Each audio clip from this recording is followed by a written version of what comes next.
Let's imagine we have a giant drain at the bottom of the Mariana Trench. We pull the plug. At first, not much would seem to happen from the shore. The process of draining all the oceans would be incredibly slow. It would take hundreds of thousands of years for all that water to disappear. But as the sea level dropped meter by meter, we would start to see things no human has ever seen before. The first things to appear would be the continental shelves, the shallow areas of the seafloor that surround our land masses. These would look like vast, muddy plains, connecting continents like Britain to Europe and Alaska to Siberia. It would be a brand new world, but a very salty and dead one. As the water continued to recede, the true shape of our planet would be revealed. The ocean floor is not flat. It's covered in enormous mountain ranges, like the Mid-Atlantic Ridge, which is a chain of underwater volcanoes that snakes around the entire globe. We would see canyons far deeper and wider than the Grand Canyon. We would see strange geological formations and the wrecks of countless ships lost to time. The newly exposed land, covering about 70% of the Earth's surface, would be a desolate landscape. It would be coated in a thick layer of salt and the accumulated remains of trillions of dead sea creatures, from tiny plankton to giant whales. This new world would be a geologist's dream, but a biologist's nightmare. The immense pressure from the water would be gone. The seafloor, freed from this unimaginable weight, would begin to rebound, rising upwards. This process would not be gentle. It would trigger constant, powerful earthquakes all over the planet. Volcanoes that have been dormant for millennia under the sea would roar to life, spewing ash and lava onto the dry seabed. The entire crust of the Earth would be shifting and groaning under the strain of this massive change, making the surface a very unstable and dangerous place to be. Meanwhile, the coastlines we know today would become meaningless lines on an old map. Cities like New York, Tokyo, and London would find themselves hundreds of miles inland, overlooking a vast, salty desert. The concept of a beach would be gone. The sound of waves crashing would be a forgotten memory. The air would start to change too. The smell of the sea would be replaced by the stench of decay from all the exposed marine life. This newly revealed land would be a silent, strange, and dead continent, bigger than all the others combined, and it would mark the beginning of the end for our world. The oceans are the heart of Earth's water cycle. They're a massive reservoir of water that evaporates into the air, forms clouds, and then falls back to the land as rain and snow. So, if you remove the oceans, you turn off the planet's rain machine. Almost immediately the formation of clouds would stop. The sky would become a permanent, brilliant, and honestly terrifying blue. Rain would cease to fall. Rivers would stop flowing and begin to dry up, starting from their mouths and receding back to their sources. Lakes would shrink and eventually disappear into salty mudflats. The world would enter a drought from which it could never recover. Without rain, all plant life on the continents would be doomed. The process would start with the thirstiest plants. Forests would turn brown and die, creating massive tinderboxes ready to ignite. Grasslands would wither into dust. All the farms that feed humanity would fail. The green and blue earth we know would transform into a brown and dusty one. There would be no more snow to replenish mountain glaciers, and the glaciers themselves would slowly sublimate, vanishing directly into the dry air without ever melting into water. The world would become an unimaginably dry place, drier than any desert we know today. The weather would become a story of extremes. Oceans are great at absorbing and storing heat from the sun. They act like a giant thermostat for the planet, preventing temperatures from getting too hot during the day or too cold at night. Without them, this regulation would be gone. When the sun was up, the land would bake under its unfiltered rays, sending temperatures soaring to deadly levels. But as soon as the sun set, all that heat would radiate away into space.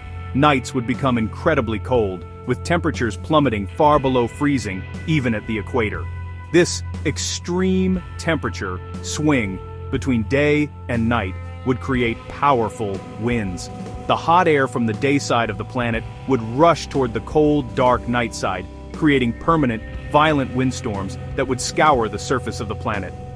These winds would pick up the salt and dust from the dry ocean beds and the dead continents, creating global dust storms that could last for years. The air would become thick with abrasive particles, making it difficult to breathe and see. The weather wouldn't just stop, it would be replaced by a simple, brutal cycle of baking heat, freezing cold, and furious wind. The first victims of the Great Draining would be, of course, everything that lives in the sea. Every single fish, whale, squid, crab, and microscopic plankton would die. As the water level dropped, they would be left stranded on the muddy, salty plains of the seafloor. This would represent the single largest extinction event in the history of the planet. The foundation of the global food web would be obliterated in an instant. Phytoplankton, the tiny ocean plants that produce more than half of the world's oxygen, would be gone. This would have a massive, immediate impact on the air we breathe. On land, the end would come more slowly, but just as surely. The end of rain means the end of plants. Without water, all trees, grasses and crops would wither and die. This would trigger the collapse of every land-based food chain. Herbivores, from insects to elephants, would have nothing to eat. They would starve to death in massive numbers. After the plant-eaters die off, the carnivores that hunt them would be next.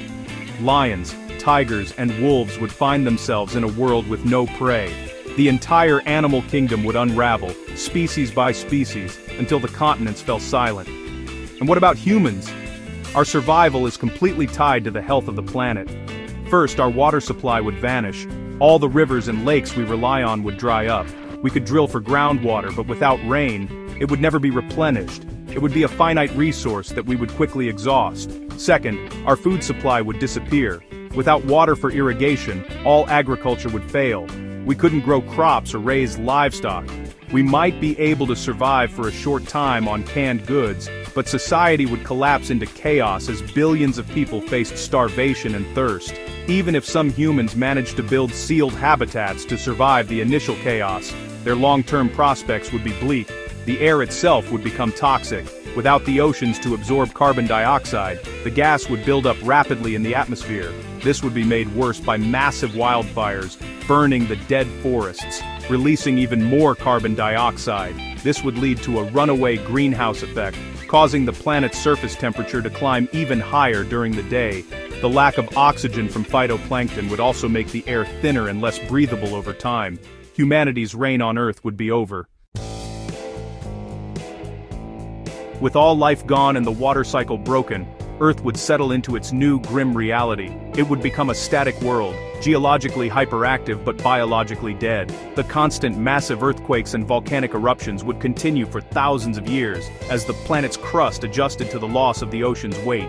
Huge new mountain ranges would rise from the old seabeds, and vast lava flows would cover the salty plains. The face of the Earth would be constantly reshaped by these violent geological forces, but there would be no life to witness it. The planet would be a construction site with no workers. The atmosphere would be completely transformed. It would be much thicker with carbon dioxide than it is today, creating an extreme greenhouse effect. This means that while days would be scorching hot, the thick atmosphere would trap some of that heat, preventing nights from becoming quite as cold as they were in the beginning. However, the air would be unbreathable for any life form we know. It would also be filled with dust from the endless winds, blocking out the sun and giving the sky a permanent hazy reddish-brown color.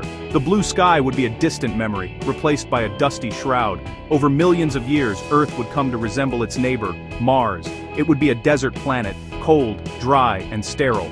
The once vibrant blue marble, teeming with life, would be a dusty, red-brown ball. The deep scars of the old ocean basins and the towering new mountains would be the only monuments to its past.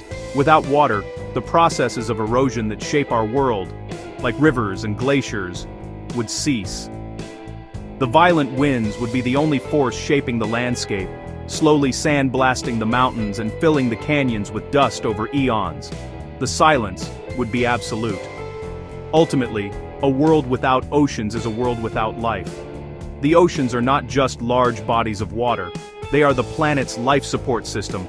They regulate our climate, create our weather, provide most of our oxygen, and anchor the global food web. Removing them is not like renovating a house, it's like removing its foundation, its electrical wiring, and its plumbing all at once.